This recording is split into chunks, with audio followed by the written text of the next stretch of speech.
Savais-tu qu'un décret interdisant l'exploitation de sable sur la presqu'île Manji, presqu'île sur laquelle se trouve la ville de Port-Gentil, existe? Chaque saison, Port-Gentil se noie. Mais derrière ces inondations-là, il y a aussi cette menace qu'on ne voit jamais, l'exploitation illégale de sable. Parlons-en maintenant.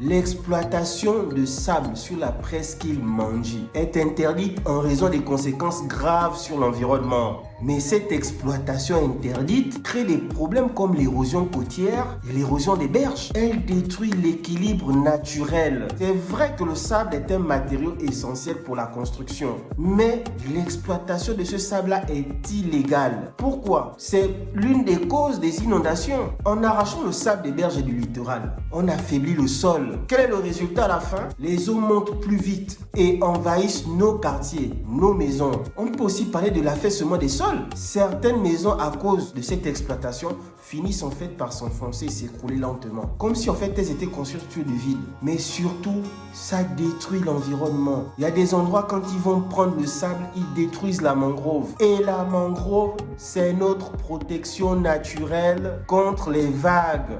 L'exploitation illégale du sable, ce n'est pas juste un problème d'environnement. C'est une menace directe pour notre sécurité, nos maisons et notre avenir. Si on continue de fermer les yeux aujourd'hui, là, demain, Port-Gentil disparaîtra sous l'eau.